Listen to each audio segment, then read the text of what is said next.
Hey guys, welcome back to my channel. My name is Tash. Today's video is going to be my May TBR. I'm going to be doing just the standard jar prompts today. I know I've been doing my previous song lyric ones, but I haven't prepared that in time for this month, so I'll do it next month again, but I'll continue on with just like my old previous TBR jar prompts. So I will be choosing 8 prompts again. I probably should choose less because I never ever meet my 8 prompts, but it's so much fun that I'm just going to continue to keep doing the 8. Yeah, I ended up throwing all of the prompts that I'd used last year back into here, so we've got like a fresh set almost, but not really. Like some of these may be from the previous videos that we've had. There may be some repeats, there may not be, because there's still ones in here that I've not ever had before. As you can see, I've got my entire TBR lined out here. I have so many books at the moment, it's actually insane. I don't even know how I'm going to be able to finish them before the end of the year. And I've also just done an unhaul, which I videoed, and there were so many books I've just gotten rid of. I seriously have a problem. Like, I need to stop buying new books, especially ones that I know I'm not going to read straight away. Like, I just need to buy books that I know I'm going to read in that moment. But it's a problem, you know, buying books and reading books are 2 different hobbies. It's not my fault. Let's choose the first prompt. So prompt number 1. The first prompt is a book that starts with the word the. We might have a few. We have The Orange of the Priory Tree, The Pairing, The Book of Asriel, The Handmaid's Tale, which, long story short, I didn't actually pick The Testament. My dad chose it as a book for me, and he didn't realize it was part of a series, and I don't think he actually read the blurb. I think he was just trying to like join in on my hobby, and then I was like, do you know what this book's about?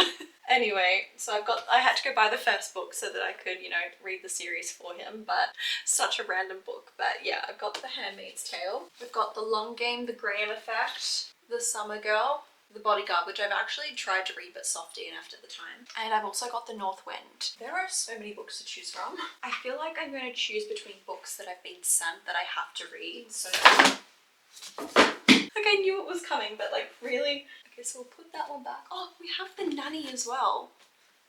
I've also been sent this book. Okay, so I've been sent all of these ones by publishers. We've got The Summer Girl, The Nanny, The Pairing, and The North Wind.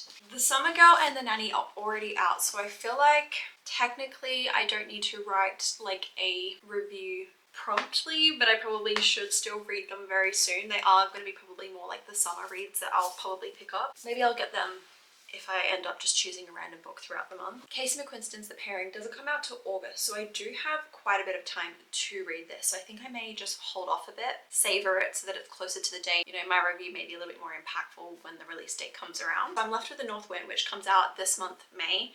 I don't know the exact date off by heart, but I think it's mid-May. This one's a fantasy book. It is about so the only thing to keep the shade that's around their mortal land like present, the mortal woman must be taken captive across the barrier and sent across to the dark god who reigns the Deadlands. That sounds very interesting, a little bit of a forced marriage. Book 1, The North Wind, can't wait. Prompt number 2, a book that has won an award. Tomorrow won an award. Oh yes. Oh no.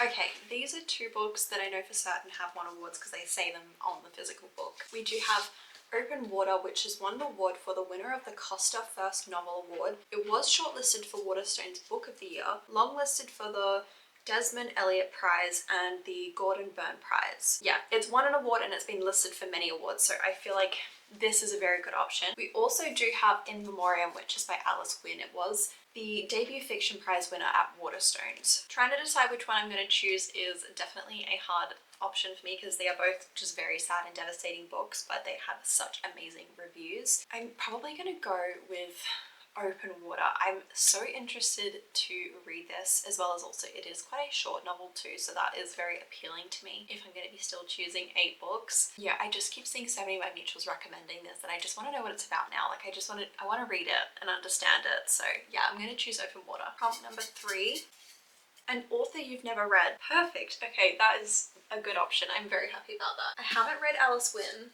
or Samantha Shannon, Alexis Gorgon, Willow Fox, I haven't, Bonnie, Claire Daverley. There's so many authors here I can choose from. I'm probably just going to go and choose one that I'm probably more enticed to read first. Maybe let's see.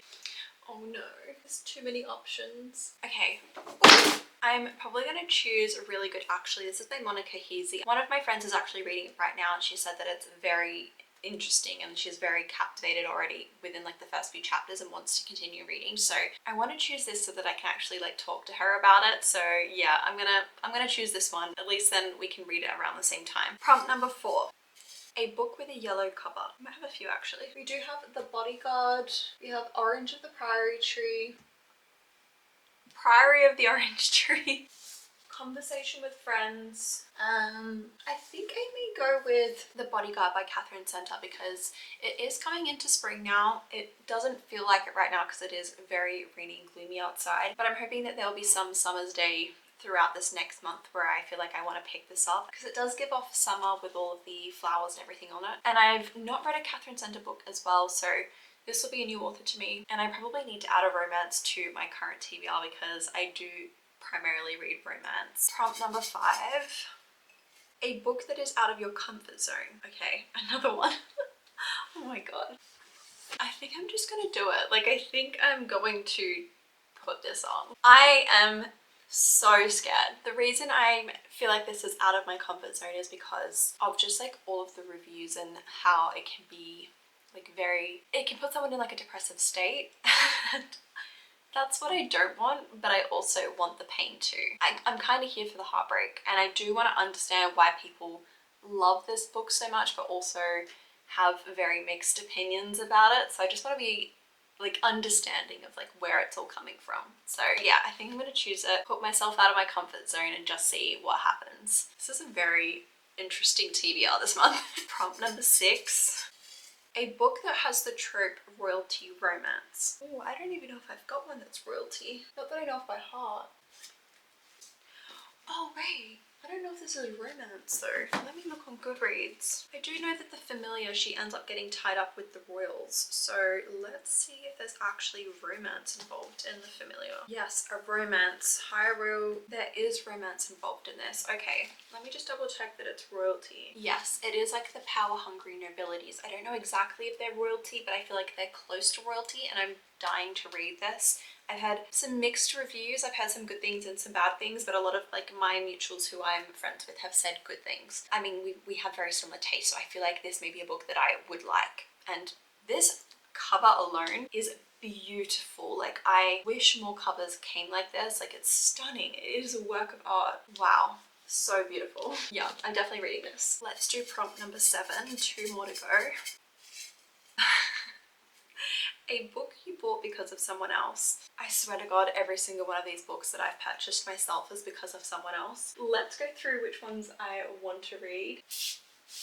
I think I'm going to go with Emily Wilde's Encyclopedia of Fairies. I've looked across all the books and there are a few jumping out at me, but I feel like I probably need maybe something that's a little bit more cozy. And this is a cozy fantasy read. I'm hoping it'll mesh well together with all of my other books, and hopefully this will become just like that easy, fluffy read that I'll have between maybe some of the heavier books. And then obviously I can continue on with the duet once I finish this one, because I believe it's only a duet. I don't know if it's a continuing series, but I'll have to have a look into it. Last and final prompt.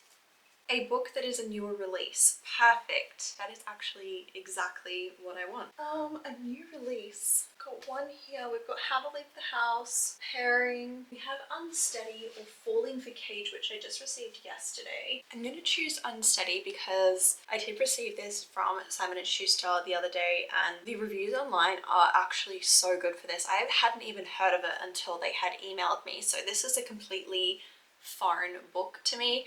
I don't really have any preconceived notion before going into this. I just saw that the rating on Goodreads was really high, and I saw maybe like the first few comments saying that they'd given it all 5 stars, just like your generic reviews. I didn't really deep dive into it. I've not heard of this author, and it is a hockey romance, I believe. She's also a figure skater. Yep, so hockey and a figure skater. I don't know anything about it, but the note that we received from the author inside the little package we got, it was about how her father had passed away and she just wanted everyone to feel, and that was like her one thing she wanted from this book. I love a book that has some depth and just some emotions to it, so I'm hoping and praying for some good things out of this one, so I'm definitely going to add this to my TBR this month. Let's go through the final TBR. So we have Unsteady by Peyton Corrin. The Familiar by Leigh Bardugo, The North Wind by Alexandria Warwick, A Little Life, Emily Wilde's Encyclopedia of Fairies by Heather Fawcett, The Bodyguard by Catherine Center, Really Good Actually by Monica Heasey, and finally Open Water by Caleb Nelson. This is my final TBR. I'm actually very happy with how this turned out. There is definitely a wide variety of options here and quite a few books that I'm gonna pick up because they're ones that I was very interested in to read this month. Very excited to start these. If you've read any of those books and think that I should pick up one before the other, let me know down in the comments because I will try and prioritize them. Alright, I'm gonna wrap up the video here, but thank you so much for watching and I will see you guys in my next video.